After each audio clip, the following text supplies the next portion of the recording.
Let me show you how to cut this open slit sleeve. So this is called an open slit. You can call it a structure open slit. But I didn't actually structure my own because this is just for a tutorial. So the first thing you need to do, you need to get your pattern paper, your curve, and your pencil. I'm actually supposed to use marker for this tutorial, but maybe next time.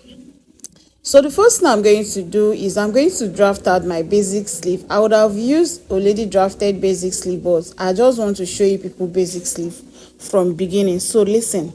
So the first line I've measured is my bicep. After my bicep line, which I used 5 inches for my bicep, you go ahead and use your own bicep length. Then I went ahead to measure my elbow, which is the second line there. Then the third line I measured is the length of the sleeve. That's where I want the sleeve to stop.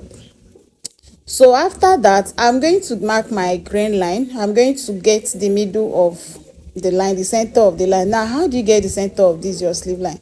Depends on the amount of pattern paper you have. You just have to get pattern paper that is going to be enough, wide enough. Then just get the middle, divide it, get the middle, then mark the middle like that. So the next thing you are going to do is, when you measure your sleeve, your bicep, you are going to measure the circumference. So your bicep circumference, you are going to divide it by 2. Whatever you have, you are going to share it equally on the both lines. So you are going to put one portion of it on this line, one portion of it on the other line. You repeat the same thing on your elbow. So your elbow circumference, you are going to also divide it by 2. You put one portion of it on this side, one portion of it on the other side. Same thing to the length of the sleeve. Now the one I'm measuring now is where my sleeve is going to stop. I didn't actually want the sleeve to be too long, so I had to stop a little bit after my elbow. So then you go ahead and connect all the measurements together, everything that you've marked. Now note, during this I have not added my seam allowance. At this point, I don't need to add any seam allowance on the sleeve. After drafting, that's when I'm going to go ahead and add my seam allowance. So I'm going to extend this my grain line to the shoulder part. Now that line is the shoulder part. The next line is our bicep. We are going to connect the line from your shoulder, which is your sleeve cap. Connect the line from the sleeve cap to your bicep length. So do the same thing on the other side, because we have two different portions here. We have the left, which I'm going to label it. Then we have the right side. So the left is the one that is going to be at the back, then the right is the one that is going to be at the front. Then measure whatever you have on that line running from your shoulder to your bicep. Then for the right one, divide it by 3. Now when you divide it by 3, on this first line you're going to come up with 0.5. On the other one, on the other line, you're going to go down with 0.5. Now for our back, we are going to divide it by 4. Yeah, you see me divide 4 equal parts. I'm going to divide it by 4 equal parts. Then on the last line, I'm going to go down with 0.2. Then on the upper one, I'm going to also come up with 0.2. Please note the things I took. On the right side, I went up with 0.5 and went down with 0.5. But on the left side, I went up with 0.2 and went down with 0.2. So I'm going to get my curve and connect everything together. You can see how I'm connecting it. You don't have to make mistake when you are connecting this. If you go and make any mistake, the sleeve is going to be too tight and it's not going to be nice. It's going to be too tight on the shoulder area and it's not going to be nice. So I've gone ahead to connect my shoulders and my sleeve.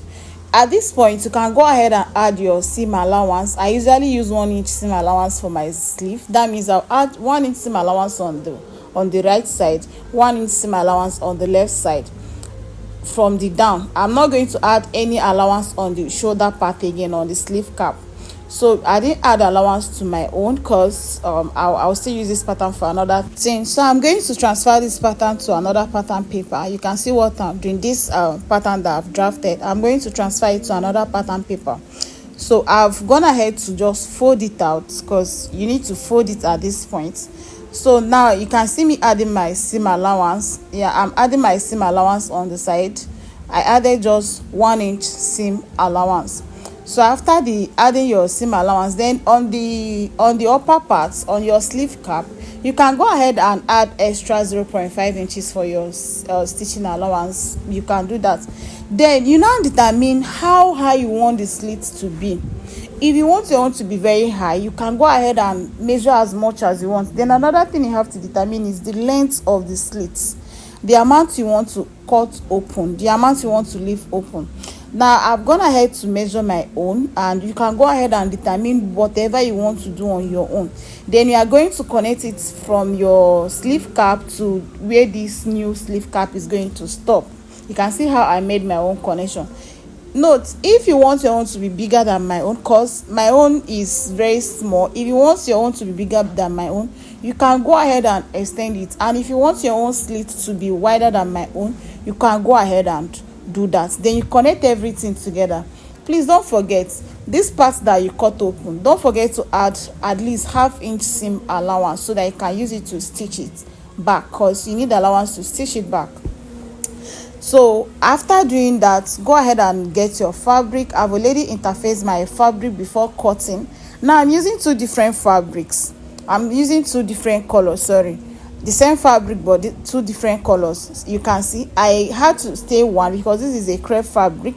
If I should stay the two, it's going to be too thick, and I don't want that, and I don't want my own to have so much structure. If you want your own to have so much structure, you can go ahead and use collar stay or any other stay that is going to give it more structure.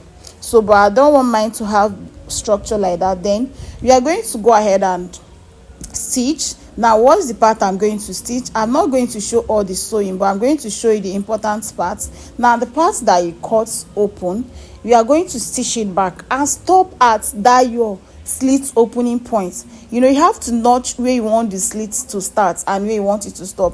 So I didn't notch my own, but you can watch what I'm doing. I've gone ahead to stop my sewing where I want my slit to stop. You don't have to sew it more than that place. Then after that, we are going to check where you want the upper parts. On the upper parts, you have to get your pattern paper. I'm going to get my pattern paper now. I'm going to place it on top. You can see what I'm doing. I'm going to place it on top. Now you remember that you extended this your shoulder part. Now you're going to notch. You see that part that I'm notching. After notching it, I'm going to close out the extra inches that I added. I'm going to sew that out. I'm going to close it. You can see what I'm doing. Now when you close it, you see how I'm closing it. When you close it, you go ahead and do the normal other stuff you usually do on your sleeve. You go ahead and finish up, you shape, you fix your sleeve. Voila, you have this beautiful sleeve.